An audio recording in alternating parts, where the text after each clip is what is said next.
Cashflow Diary Podcast, episode 349. Welcome to yet another exciting episode of the Cashflow Diary Podcast, the podcast that teaches you insider tips, tactics, and strategies for creating leverage streams of cash flow into your life. Learn from top-performing entrepreneurs, business owners, investors, and thought leaders from across the globe as they share their secrets to success. Like what you learn on this and other Cashflow Diary podcast episodes? Go to learninvestingnow.com and sign up to receive powerful tips and information that will help you succeed as an entrepreneur and investor. Now, here's your host, investor, entrepreneur, business owner, educator, speaker, author, and master facilitator of Robert Kiyosaki's cash flow game, Jay Massey. All right, ladies and gentlemen, welcome to another episode of the Cashflow Diary Podcast. I am your host, Jay Massey, and I think you are going to be exceptionally glad that you are here today, and here's why. Because many of us are out there trying to build a business. You might try to get the first one started. Well, I have with me today someone who's done it a lot. And by a lot, I mean multiple times. And by multiple times, I mean more than once, but most importantly, I mean he can share the information that you and I need to turn a business around, to get the business started, to make it happen, and to grow it probably larger than you may think about right now. You're like, what is that?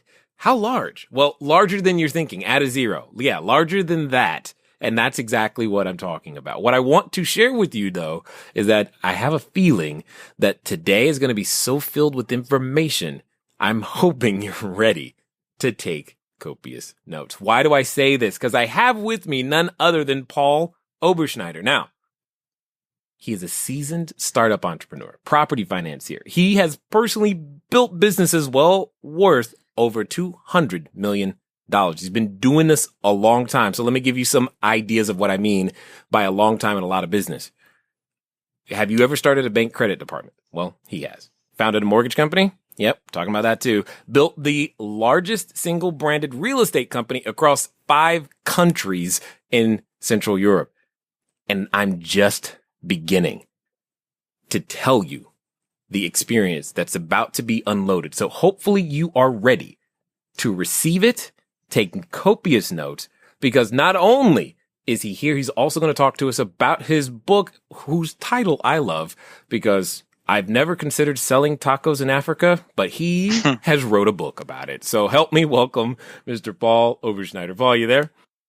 Jay, thanks so much for that great introduction. Yeah, I mean, it's great to be here, and thanks for inviting me. You're welcome. You're welcome. Now, before we talk about the book, Why Sell Tacos in Africa, which, by the way, is a title in and of itself, because I'm sure there's a story there.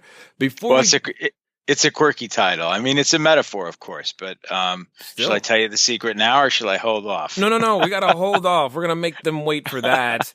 Okay. I've got this right. Being your first time here, though, I want to ask you the same question I tend to ask everybody the first time that they're here. Are you ready?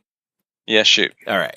So I tend to look at today's entrepreneurs a lot like yesterday's superheroes, Batman, Robin, Wonder Woman, the Hulk, etc. And I think entrepreneurs and superheroes have a ton of things in common, chief among them. Occasionally, we get dressed up and we use our special skills and abilities to go out there and serve people. Also, like superheroes, entrepreneurs have a beginning. And if you think about it, before Spider-Man was Spider-Man, it was Peter Parker. He was just a kid going to school, probably just trying to make sure he got his good grades and got, those next pictures. He was just trying to make ends meet. Then he gets something intervenes in his life, and then he becomes what we know today as Spider-Man. So my question is as follows. Before all of the businesses, before building the real estate company, before growing the chain of 19 fast food restaurants, before all of these things that you've done, even before the book, Why Sell Tacos in Africa, what we want to know is, who is Paul Oberschneider? The Lone Ranger, the masked man. Hey, I'm dating myself now, but for those that can remember that far back, I'd be that guy with the mask riding the white horse, and that would have been me. Got it. Got it. Okay. And where does this story begin? Well, in black and white, of course. This I is like that. I'm I'm a product of the late 1950s. I was born in 1958, so I grew up in rural Illinois in the cornfields, and it was a black and white world. It was the Ozzie and Harriet world. It was Father Knows Best and Dick Van Dyke, and that's what I grew up on, and so that's where it all started. Was in the suburbs of Chicago. Got it. Got it. Okay. So now, were you one of those kids who say started with, you were trying to sell candy or the newspaper routes, you were selling candy in school? Were you entrepreneurial from the beginning, or? Oh God. Yeah, no, I hated work, really. I mean, even homework. I wasn't a very good student, but I was pretty adept at getting kids to pay me to ride my bike and stuff like that. So Nice. I remember one poor kid. He, I think I inherited his father's entire silver dollar collection because every time he rode my bike, I charged him like a silver dollar. So at one point, I had like this bag of all his money, and of course, his mom and my mom talked all the time, and I had to return the funds. But that was, that. I'm liking this.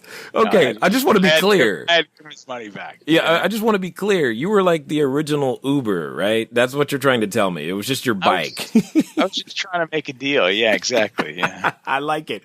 Okay, all right. So take us from the bike entrepreneur all the way through today. What does that journey look like? I mean, how do you go from bikes to 19 fast food restaurants, man? Well, I mean, through the trenches, basically. I mean, here's the deal. I see so many guys out there pitching and selling smoke, and they're going to make me rich, and they're going to do. There's so many schemes out there, and so many people claiming that they can help you. And I'll tell you, I'm not one of those guys. I'm just here to tell my story, and my story is that there are no secret magic beans. There are no tricks. It's step by step, and there are certain things that you have to do. Most of which I didn't do in the beginning, and my journey's a bit rocky. So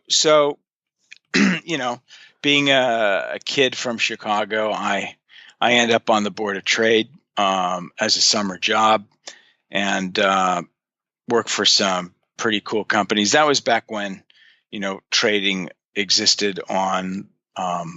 There was open outcry systems.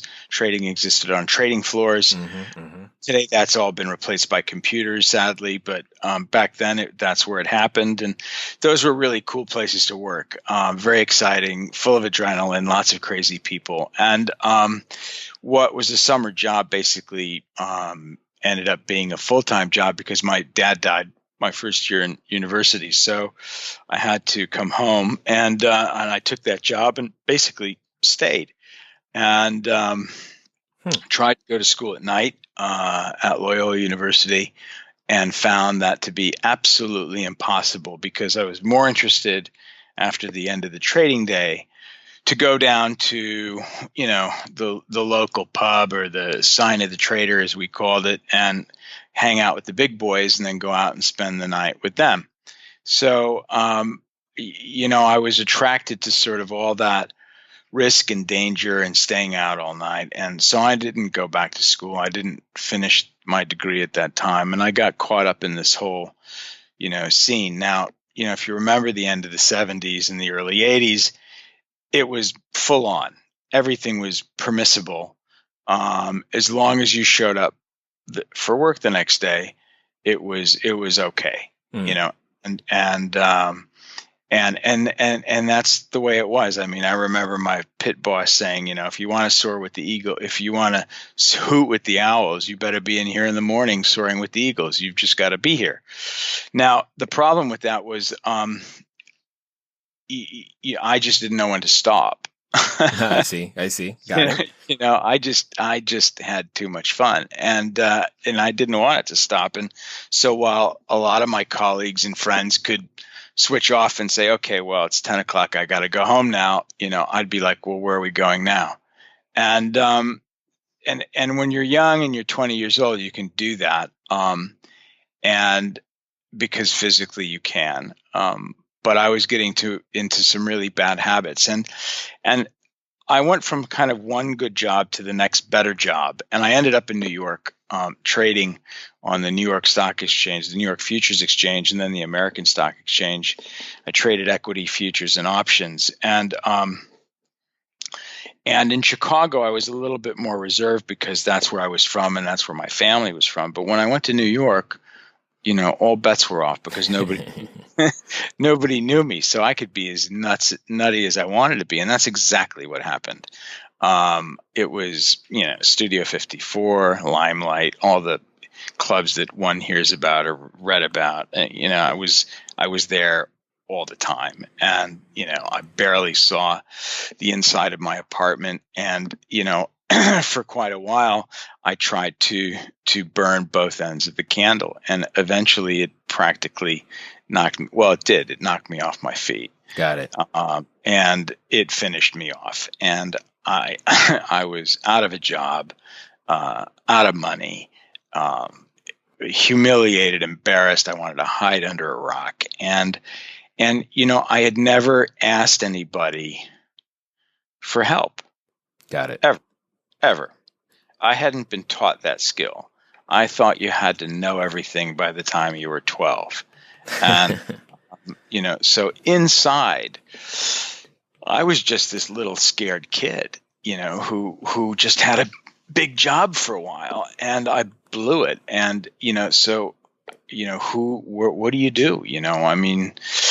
I was at the end of that bridge, and that was a pretty dark moment for me. So, well, that's actually kind of common in most superhero / entrepreneur stories, is that there's always, the hero of the story starts out and you see what life is normally. And then there's this catalyst, there's this change, there's this thing that happens that causes him or her to reflect in some way, shape, or form, or discover what we like to call their superhero ability. And then there's this moment where it's like, okay, well, what am I going to do with this thing? So I'm curious to know, what was it that uncovered, or what happened for you that uncovered, hey, I could be an entrepreneur? Well, I wish I was honestly, I wish I was that clever. And I wish I could say to you, well, that's what I went home and I thought, gee, Paul, look at what you can. It didn't happen like that at all. I had to clean up the mess, and I had to ask for help. And when I was at that dark moment, at that precipice, I guess, I sort of, got on my knees and I don't think there was anyone in the room, or at least just my mental monsters. But, I asked God for help, and I ended up in a 12-step recovery program, which 30 years later, I'm still part of. So I've been clean and sober now for 30 years. Thanks so much. And, that was the beginning of everything for me, because to do that properly, and, then now there are 12-step programs for everything these days, but to do that properly, the one key ingredient is honesty, and being honest with yourself primarily, and understanding what the problem is. And I had never really had the ability to do that. So I had to really dig deep and really come to grips with, who I was and the problem that I had. And I had to be able to look at myself in the mirror. Once I got that, once I was able to swallow that dose of humiliation, as my friends were all getting married and buying nice big houses, I was living in some guy's basement trying to get sober. Once I was okay with that, then things started to happen. I went back to school. I worked during the day. I worked at night. I went back to school. I finished like 3 years of college in 1 year. Wow. I went where I worked really hard. I had no money, so I was driving my Honda 350 in Connecticut in the wintertime in the snow. And listen to this, with a woolly cap and swimming goggles, because I couldn't afford a helmet or anything. You know, I mean, it was really ridiculous. You know, driving down the highway to the university in the snow on a motorcycle. You know, but you do anything when you want to achieve. So I needed that degree, and I wanted to finish it because I wanted to be honest with myself. So, you know, that's what I did. And once I had done that, I thought that the true path to success was, well, I better go get my MBA, you know. Isn't that what everybody does? Mm-hmm. So I applied to 12 schools, and you know what happened? 13 rejected you? Yeah. Certainly 12 did. Yeah, got it. Totally understood. Certainly 12 of them did. You know, I mean, I had a few hopeful interviews, but you know, my pedigree was not exactly MBA category. And right. but one that 13th one did. Oh, okay. And you know, it was a really special moment because and I remember it clearly. It was a spring day in Boston, and you know, and the birds were chirping, and the daffodils were out, and everything looked beautiful. And you know, and I came out of this meeting, and the sky parted, and I was really, really proud of myself for what I had done on my own, and that gave me a certain degree of confidence, which I'd never had before. And at the time, my girlfriend, who's now my wife, suggested, you know, well, before you go off to get your grad degree, why don't you go and retrace and look up your family roots in Estonia, in Central and Eastern Europe, which is where my father had been from. And you remember I said he died when I was younger. So I said, that's a great idea. So I packed everything up and I had about $400 in my pocket. I wasn't expecting to stay more than a few weeks. I didn't know anybody there. I didn't speak the language. I was just going on a family finding excursion. And I never came back. Okay.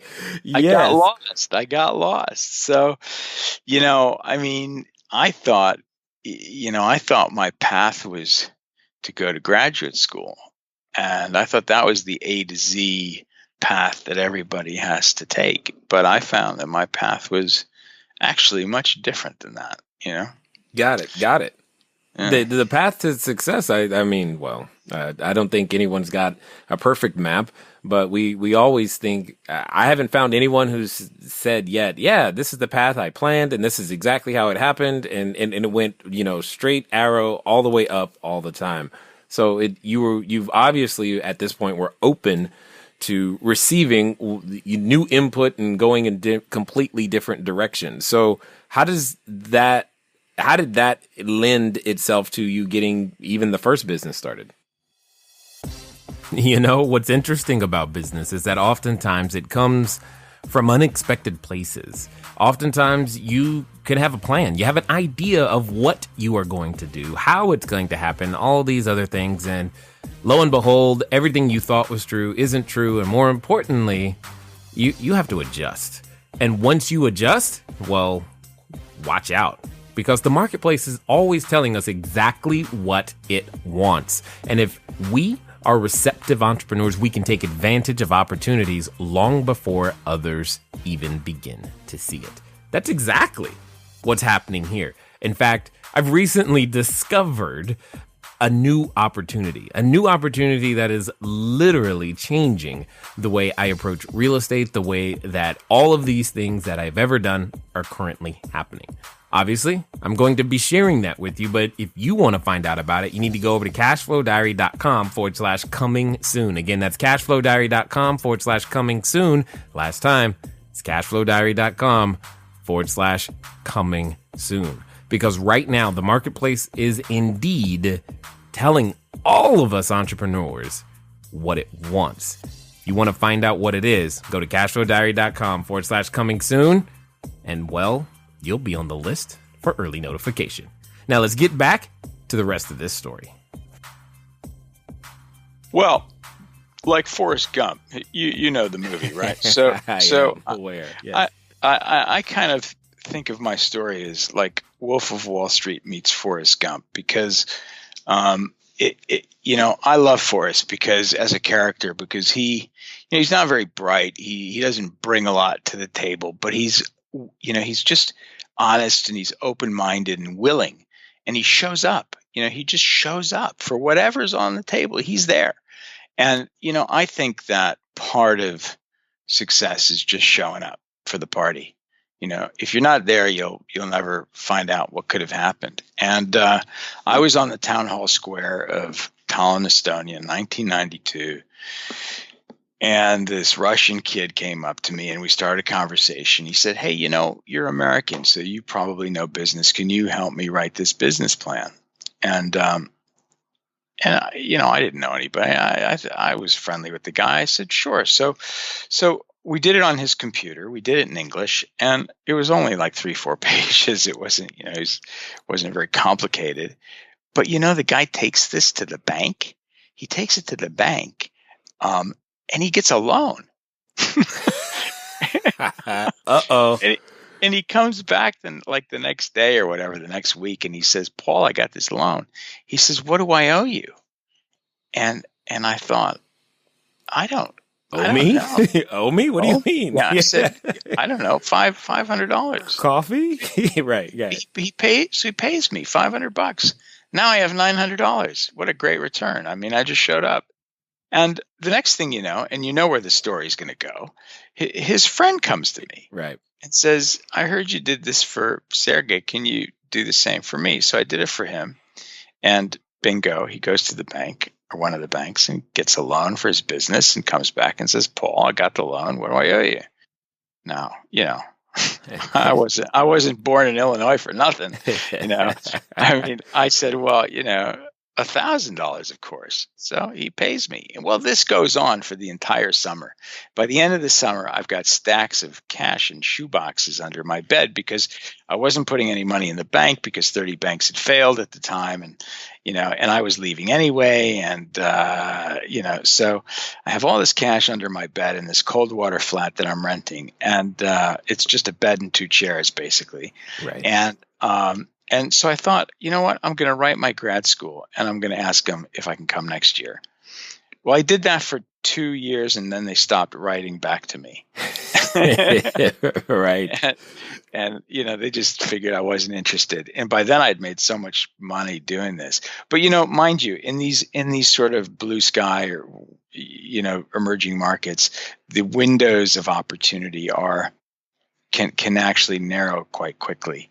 So in the beginning, if I had tried to do this in New York or Chicago, I wouldn't have made a dime, Right. because lots of people do that. It's just a common, anybody can do that.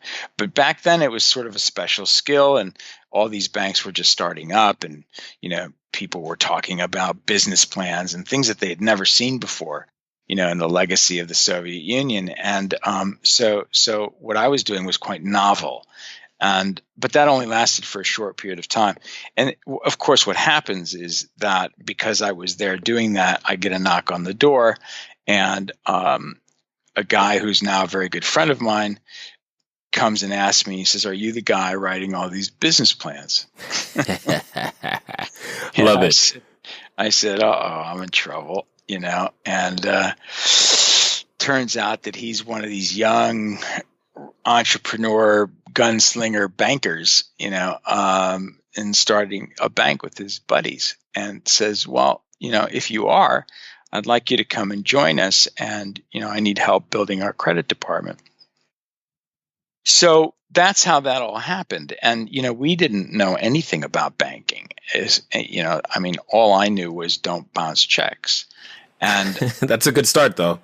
But well, very good start. Didn't work before. But so with the PricewaterhouseCoopers Credit Handbook, we were always just about a chapter ahead of our customers. And we did that for a year until my friend decided that he'd had enough, and he was getting a little bit tired of sharing the spoils with me, and said, "Well, okay, that's it. Thanks very much." And I was at one of those places again. I had one of those moments.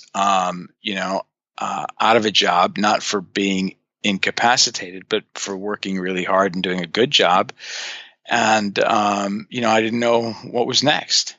And so I think everybody sort of expected me to dash off and run home. But now I had been here for 3 years, and there really wasn't much to go back to. So I decided to stay. And I took my PA from the bank and another guy, and we started buying and renovating and flipping apartment units. And, we would do one and we would roll it into the next, and we did it and rolled it into the next. And, we built up a little capital, and then we started hiring guys to help us. So we started to build this real estate agency. It started with 1 or 2 people. And by the end of 10 years, we were close to 400 people in 35 different offices across 7 different countries. I love It just kind of grew. And, we did it with sticks and tape. We didn't have a lot of money, but we were like family. I mean, we were all misfits. And, I don't know why, but we hired people that just, they weren't part of the club. And right. Because of that, we all had this thing that we just had to prove that we could do what we were doing, and we did it better than everybody. And we had summer day parties, we had winter day parties, we had birthday parties. We did everything together. We worked 7 days a week, 24/7. And I think in 15, 16 years, out of all those people, I only lost 4 people. Wow. Nobody wanted to leave. We were just having so much fun. And of course, with all that information coming through our offices, because we were doing valuations for banks, we were property managers, we were residential and commercial brokers. We just, the part of me just kept building stuff. So instead of building 2-3 apartments at a time, now we were building, dozens. We were buying big land tracts across Central and Eastern Europe. We were building hotels. And one day, my very good friend who worked with me comes in and says, "Oh, look, this is where we're going to build our first grocery store." So from one day to the next, I became a shopping center developer. That's how it sort of happens. It was, we built a basket of businesses around a core business, all sort of vertically integrated, sharing off each other, but equally independent. So that's how, and we leveraged our time, our knowledge base by integrating them the way they were, and with the financial capital that was coming out of the global markets. So we were on a rising tide in a very shallow marketplace. Yeah. I can hear that. I mean, some of the times when, I've been to Estonia, so I've seen it, been there, felt the cold, that's for sure. And at the same time, I've also been to Belize, which is, over in Central America. And some of the things that I hear you're saying is what I see when I'm there or in other markets where they're just not as mature financially, or their infrastructure is not the same. And I'm like, yeah, this sounds, very, very familiar to me. It's like, I think as a U.S. citizen, we don't really understand how developed we are and how much opportunity there is in other places. And until you go there and someone, says, hey, can you write a business plan? And over here, we're just like, give me a napkin. It's really simple. Yeah. And over there, it's like, no, this is a valuable, valuable thing. You don't understand what you just did for me. Yeah, we'll pay you a lot of money for that. But, it's funny because you do have your sort of emerging markets in America, and they're kind of in the central and middle western part of your country. Right. You've got the institutions on the East Coast, you have the institutions on the West Coast, and then everything in the middle, except for, let's say, Chicago, kind of gets left behind. And I mean, I'm not going to get into it now, but I think there's some really interesting opportunities in places as remotely as Arkansas, for goodness sakes, Fayetteville, Little Rock, and places like that. Yeah. So, there's absolutely pockets, and I get that. So let's ask this question, because I'm sure somebody wants to know, what possesses one who has managed to put themselves in a position of retirement, comfort, etc., to then write a book and then name it Why Sell Tacos in Africa?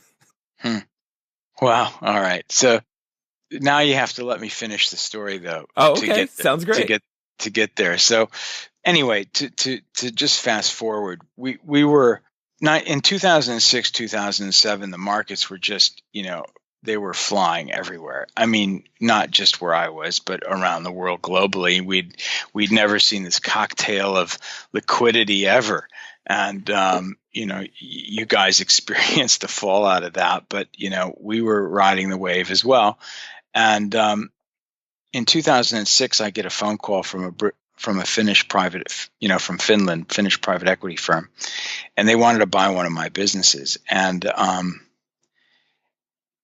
I put the phone down, I thought, the Finns have this reputation of always coming into the markets when everything is perfect.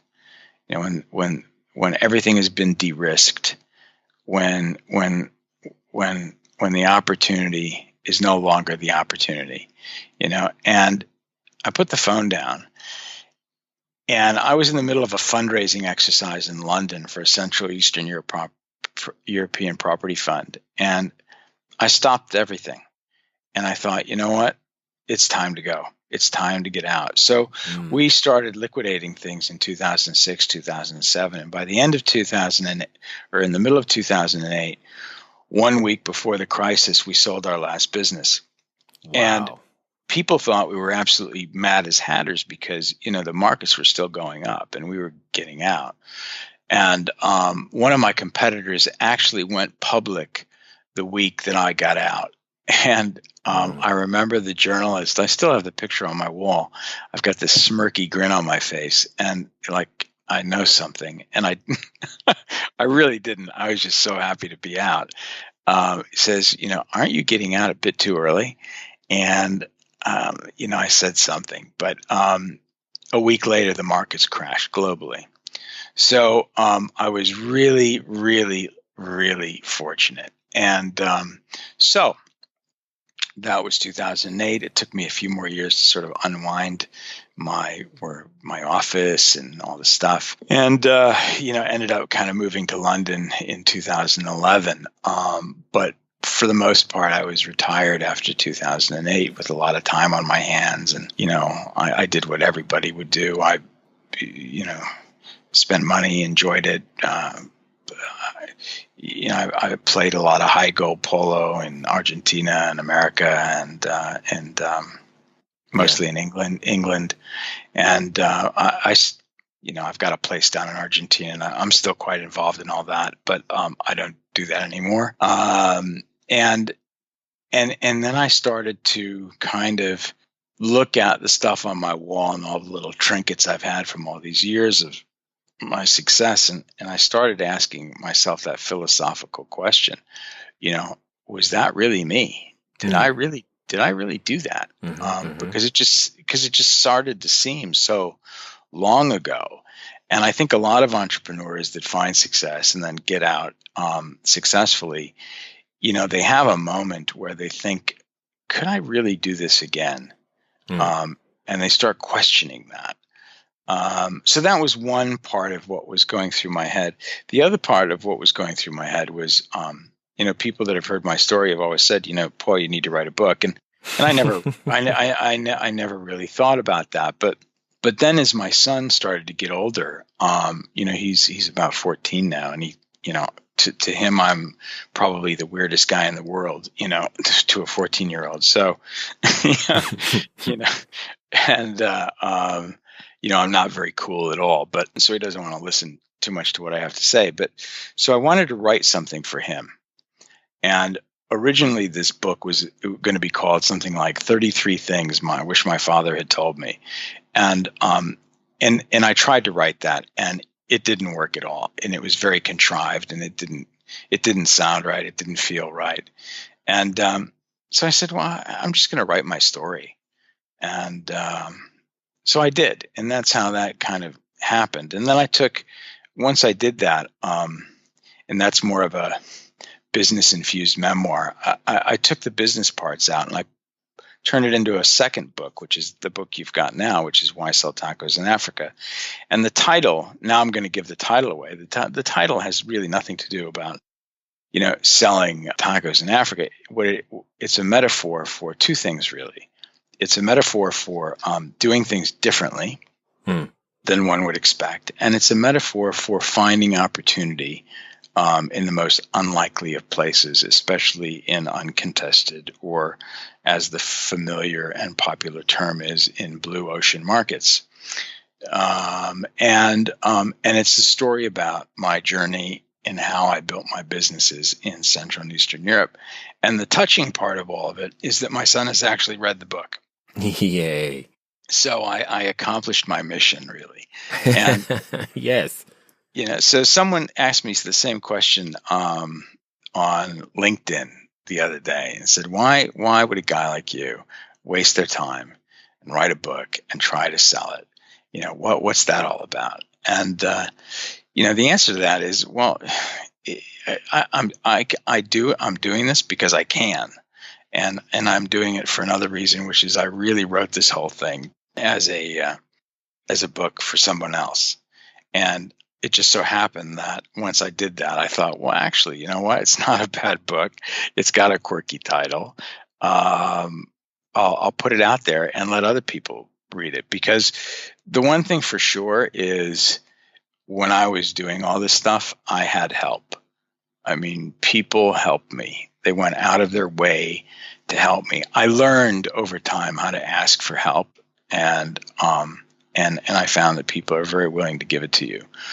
So it's my turn, and I'm just sharing the things that I learned to those people that are remotely interested in learning how to make big changes and do some of those things that I did. Indeed. And definitely big changes, because I mean, probably I would say one of the most, I guess, striking things about all of the things that you have managed to do is to change your identity multiple times. And that's one of those things that the human, that as humans we resist. This is who I am. I conform to this, and in order to become so many different businesses and have them and own them, and I mean, from where you started to where you are, I can only imagine what the mental, emotional, spiritual, and any other journey you've gone through has been, because that identity, how you look at yourself, how you see yourself, how you want the world to see you, how you see yourself amongst the world, all of those things have had to change a lot. That's right. Absolutely. You're absolutely right. And it can be quite scary. And I think that you need to have tremendous faith, no matter what it is, whether it's spiritual or whether, no matter what it is. I have that. And that came out of, being in those dark places. But I think without that faith, I'd be scared to death every day. But right. but it's that faith that allows you to know that success is right around the corner, whether you can see it or not. And that if you just show up, everything's going to be okay. Yep. Totally appreciate that. So for those that have, listened this far, and I'm sure they've been taking notes. I know I've been taking notes the entire time, just like, oh, that's a good one. Oh, that's a good one. I like that. They probably want to get access to more of this, and if not all of it, by being able to pick up a copy of the book or just follow you wherever you are and figure out what's going on. Well, Jay, go ahead. Yeah. Let me tell you, the best place to do that. Well, obviously, you can get me on LinkedIn. That's easy enough. And it's just Paul Oberschneider, and then of course Facebook. But more importantly, my site is www.pauloberschneider, and it's all one word. That's PAULOBERSCHNEIDER.com. Paul Oberschneider, and if you go there, you can download the book for free. I'll give you the book for free. There it is. And if if you like it, great. Or you can buy the hard copy on Amazon. But I'll give you the book for free, digitally, or an ebook. If you just go on my site, and if you like it, leave me a rock star review on Amazon. I like it. I like you there. I get that. I totally get that. That's excellent, and that's a generous offer. So let me ask you this question as we wind up here. Yeah. There's a number of people who have been listening this entire time, and you've been 200 million. Many would say it was like well beyond what they were thinking. The building something that spans with 400 people working there. That's well beyond what many are thinking. 10, 20 people is also that, some that are listening are just at the 10 and 20 people stage and going, man, that's a lot. But there's also this other person out there right now who's not yet started. And let's say that they're standing in front of the superhero outfit store right now. They think, man, I want to do this entrepreneur thing. I think it's in me. I think I have what it takes. But at the same time, Paul, they have that voice. And I know you've done battle with that voice. And it's that voice that comes up and often tells us what we can't do, how we're not going to be good, and who are we to think that we could dare to be that great. And for some people, they're actually related to that voice. So my question to you is as follows. To that person, let's pretend for a second that person is standing in front of you right now. They're listening. They're ready. And they've made the commitment that they're going to actually follow through in the next 24 to 48 hours on what you say. What would you tell them to do? Just close your eyes and take that step, really. And if that voice comes and taps on your shoulder, fire him. Yes. Yes. I like that. Fire. Just get rid of him. Tell him that he's fired. And you probably need to do that every day for a long time, but eventually he'll get the message. Yeah.